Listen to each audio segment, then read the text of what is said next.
બોટાદ જિલ્લામાં ખેડૂતો પ્રગતિશીલ ખેડૂતો છે. એના પ્રગતિશીલ ખેડૂતોની સાથે બાગાયત અધિકારીઓ દ્વારા ખેડૂતોની મુલાકાત લઈ પ્રોત્સાહન પૂરું પાડવામાં આવે છે. વાત કરવામાં આવે તો બોટાદ જિલ્લાના બાગાયત અધિકારી જયરાજભાઈ વાળા બોટાદ જિલ્લાના નેટ હાઉસ દ્વારા ખેતી કરતા ખેડૂતોની મુલાકાત લીધી હતી. પ્રગતિશીલ ખેડૂત લાખો રૂપિયાની આવક તો મેળવી રહ્યા છે, પરંતુ અલગ અલગ ઇનોવેટિવ કાર્ય પણ કરતા હોય છે. ત્યારે આજે બોટાદ જિલ્લાના ભદ્રાવડી ગામે પ્રગતિશીલ ખેડૂત કમલેશભાઈ દેલવાડિયાના નેટ હાઉસ ખાતે બાગાયત વિભાગના નાયબ નિયામક જયરાજભાઈ વાળાએ શુભેચ્છા મુલાકાત લેવામાં આવી હતી.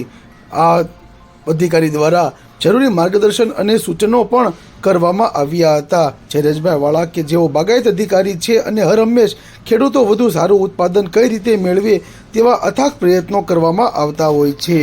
નમસ્કાર મિત્રો, આજે બોટાદ જિલ્લાના ભદ્રાવડી ગામે આપણે શ્રી કમલેશભાઈ દેલવાડિયાના નેટ હાઉસની ટમેટાની ખેતીની મુલાકાતે આવ્યા છીએ. તો આપણે આજથી 2 મહિના પહેલાં આ જ પાક પરિસ્થિતિ મુજબનો આપણે જે તે સમયે ખેડૂત પાસેથી એમના અભિપ્રાય સાથેનો વિડીયો બનાવેલો છે.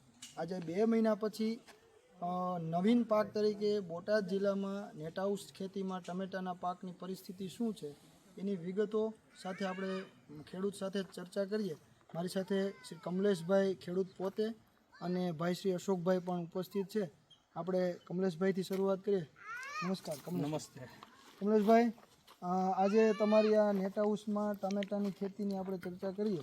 તો આજથી 2 મહિના પહેલાં આપણે અહીંથી આ વાત કરીને ગયા હતા. આજે 2 મહિના પછી તમે તમારા પાક પરિસ્થિતિ વિશે થોડીક માહિતી મિત્રોને આપો. અત્યારે સાહેબ 2 મહિના પછી આ વર્ષે તો ટમેટામાં ઓપનમાં અને નેટ હાઉસમાં શરૂઆતમાં ફ્રૂટ સેટિંગમાં તો બહુ તકલીફો રહી છે.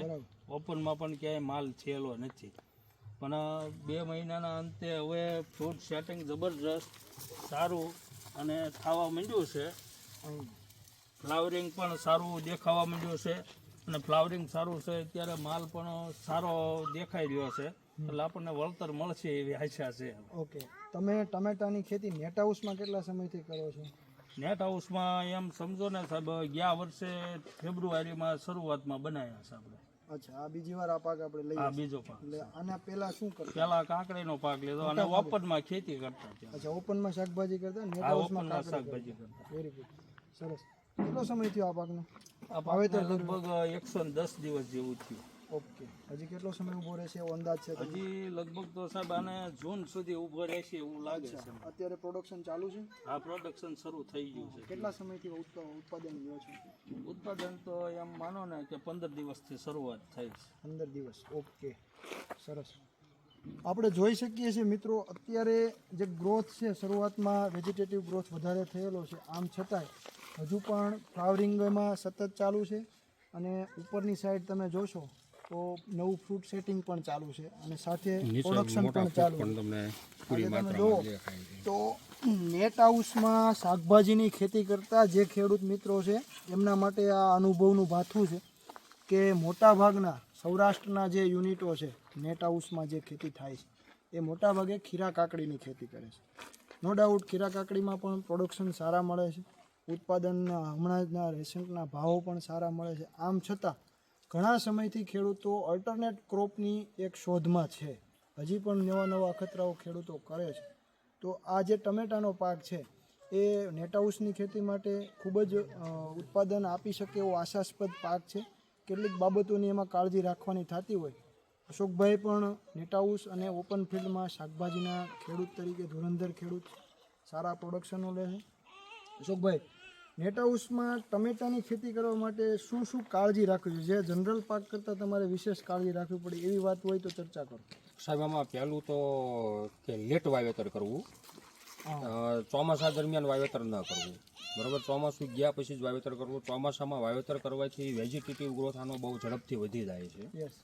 અને લેટ વાવેતર કરવામાં સાહેબ એક બીજો બેનિફિટ એ છે કે જ્યારે ઓપનનો માલ ખાલી થાય અને બહાર માનો ટેમ્પરેચરમાં જ્યારે ટમાટર બહાર ન થતું હોય એ વખતે નેટ હાઉસનો આપણો માલ બજારમાં જાય તો એના ભાવ સારા એવા મળવાની શક્યતા વધી જાય છે. ઓકે, એટલે આ અમારે જૂન સુધી ખેંચવાનું છે અને માનો ને કે એપ્રિલ, મે, જૂનમાં સારા એવા ટમેટાના ભાવ બજારમાં મળી રહે છે. ઓકે, સરસ. એટલે હજી આ પાક અત્યારે આપણે ડિસેમ્બર એન્ડ એટલે જાન્યુઆરીની શરૂઆત છે આ ટમેટાના પાકને 3.5 મહિના, આમ તો 110 દિવસ એટલે 3.25 મહિના જેવો સમય થયો છે, છતાં મિત્રો ખેડૂતોને જે આશા છે કે આ જૂન મહિના સુધી આ પાકને ઊભો રહેશે અને પ્રોડક્શન આપશે.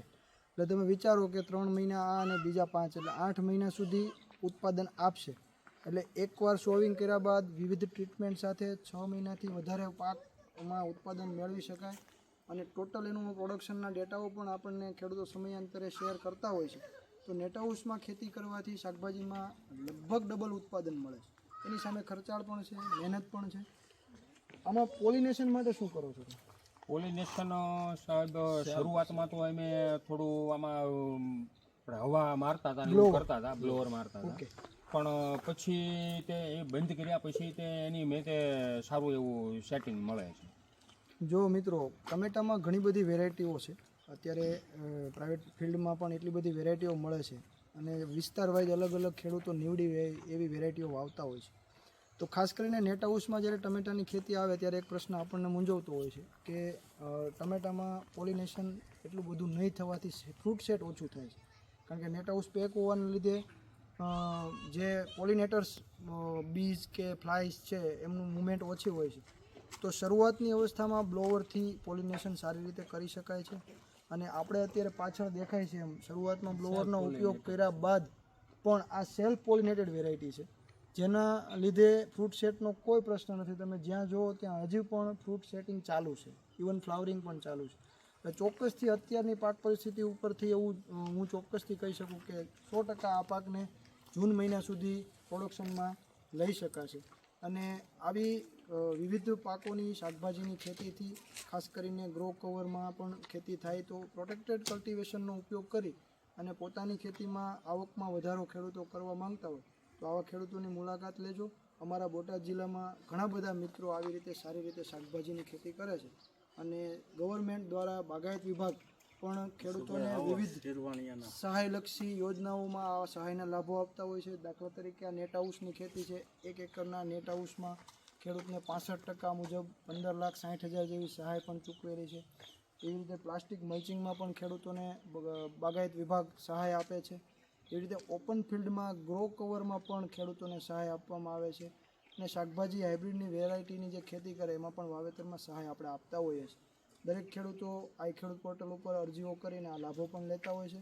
ત્યારે સરકારનું જે બાગાયત વિભાગ છે એ ખેડૂતોને પગભર કરવા માટે હંમેશા તત્પર રહી અને એમના ખભે ખભો મિલાવી અને ચાલતું હોય છે.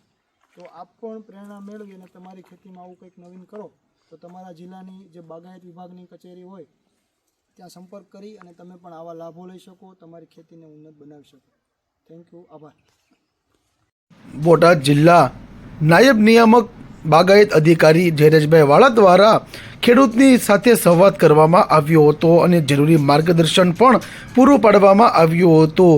જે અન્વયે બાગાયત અધિકારી તેમજ સ્ટાફ ઉપસ્થિત રહ્યો હતો અને વિવિધ મળતી ખેડૂતોને સહાય યોજનાનો લાભ કઈ રીતના મેળવવો, સબસિડીનો લાભ કેવી રીતના મેળવવો તે અંગે માહિતગાર કરવામાં આવ્યા હતા.